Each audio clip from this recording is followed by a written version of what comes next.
What up, YouTubers? This is your boy M. Carter back with another series.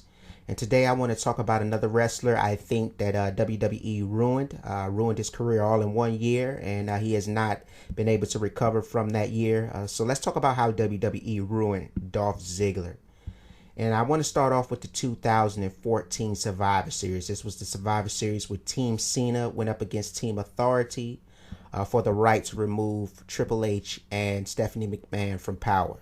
And to fill in a little bit of the details, this is the match where Dolph Ziggler had teamed up with John Cena, Eric Rowan, Big Show, and Ryback. And Team Authority consisted of Seth Rollins, Rusev Kane, Mark Henry, and Luke Harper. And Big Show, throughout the period in the match, he had betrayed his team. Saw that the team was down and out, so he had punched John Cena with the knockout shot. Seth Rollins covered John Cena and ended up eliminating John Cena. Big Show shook Triple H's hand, basically pledging alliance to the Authority. Hopped over the rope, had himself eliminated, leaving Dolph Ziggler to fend for himself against Seth Rollins, Kane, and Luke Harper. And so Seth Rollins is 1-on-3, and throughout the period he ended up eliminating Kane, end up eliminating Luke Harper to make it 1-on-1 against him and Seth Rollins. And this is when Triple H got upset because he almost pinned Rollins, hit him with the zigzag, hit him with the famouser, hit him with the super kick, hit him with every finisher that Ziggler had in the book, and almost ended up pinning him.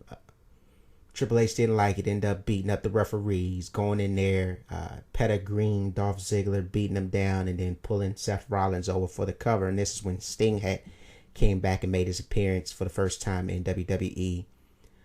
End up Scorpion Death dropping Triple H, and then taking Dolph Ziggler and placing him over Seth Rollins, and the referee came in, pinned, and the lone survivor, Dolph Ziggler, ended up winning the match for Team Cena, and the Authority was now out of power.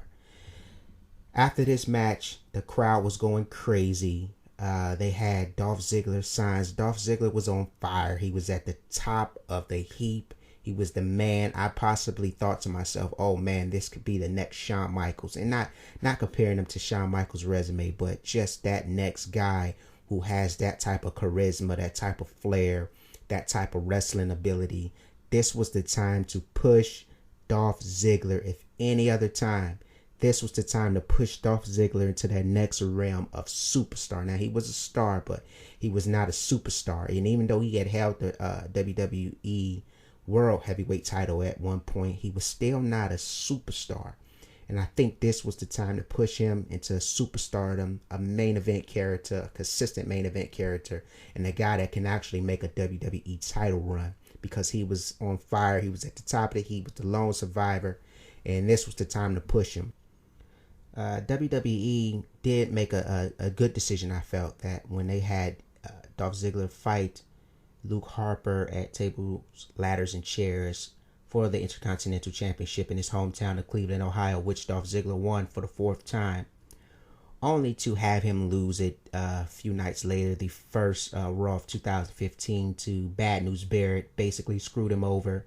He ended up beating Bad News Barrett, but Kane decided to screw him and have the match of the best 2 out of 3 falls, and he ended up losing the IC title to Bad News Barrett. Now, I think WWE failed to capitalize on the late 2014 run by Dolph Ziggler, which they could have really pushed him and took him to superstar status and pushed him into the main event picture. I saw an article in Rolling Stones where it named Dolph Ziggler the WWE Wrestler of the Year for 2014, and I felt that WWE really didn't capitalize upon that momentum. Instead, they decided to have him relinquish the IC title to Bad News Barrett, and then they put him in the Elimination Chamber, which he was eliminated from fairly quickly, and then they put him into this Authority feud with Seth Rollins, Big Show, and Kane, basically to push Seth Rollins. They had teamed him with Eric Rowan and Ryback, And this was basically the Seth Rollins push, and he became basically expendable at the time, or basically just a piece to on a chessboard to push Seth Rollins. And they totally missed the boat on Dolph Ziggler as far as pushing and capitalizing off his 2014 Survivor Series performance. And so this leads into now a feud with Sheamus. Sheamus comes back and basically said the day of the underdog is over. Beats up on Dolph Ziggler. He goes into a feud with Sheamus throughout 2015, particularly one at Extreme Rules, the Kiss My Arse match, which Dolph Ziggler actually won, but bad news that Sheamus did not want to concede to the rules once he lost, so he ended up attacking Dolph Ziggler and having Dolph Ziggler in turn kiss his arse.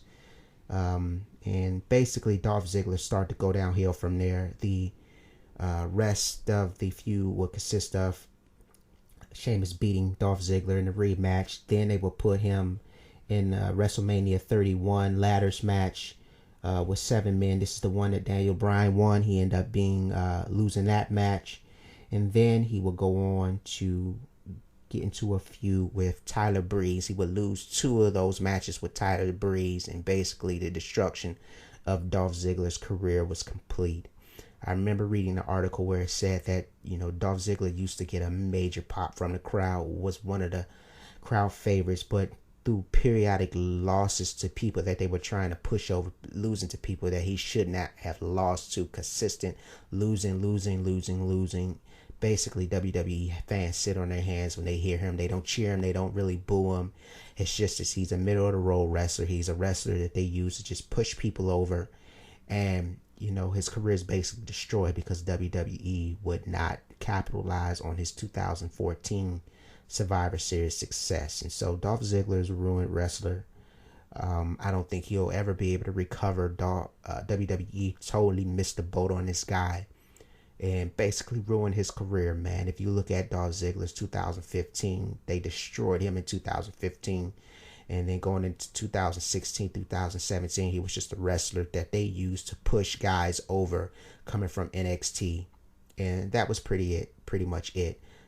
He was just basically a pawn on the chessboard when he was a king or a queen on the chessboard in 2014. WWE totally ruined this man. I don't understand what happened. He's an outstanding wrestler, great performer. He had charisma, he had swag, he had everything you need to. To me, he just resembles Shawn Michaels to me. The guy with that type of charisma, that type of swag, type of fan favorite, humble guy, works hard, shows up every day, every match, puts on a great show for the fans, participates in ladder matches and every type of dangerous match you can name, and he just performs, man. He was an exciting wrestler. He had an amazing Survivor Series performance in 2014, and WWE just basically left him by the wayside and forgot about him and just used him to push wrestlers over, and totally ruined his career, man. And I don't think he'll ever be able to recover from it. As of now, they have him turned heel. He still is losing matches to guys he shouldn't lose to. Guys that'll never really probably ever be in the main event picture. And he's just a guy that they use to push guys over that will never really get over. And so, Dolph Ziggler's career is ruined. I think WWE destroyed him. So let me know what you guys think in the comment box. Trying to build up the channel, subscribe. I'd appreciate it. And thank you. And I hope you enjoyed the video. I got more to come in. I have more coming, how WWE ruins Rusev. And I got a little bit more to break down about that, because I think they really could have capitalized on Rusev's undefeated streak. Could have basically put him in the title picture. Even if he didn't win the title, you really could have capitalized on where you had Rusev at during that time where he was basically running through the entire roster. But they didn't capitalize on it. They end up using him to lose to John. But I'll break it down in a later video. But appreciate the support if you subscribe, or if you just even listen to the video. I appreciate it. Thanks, guys. It's your boy, M. Carter, and I'll talk to you soon. Peace.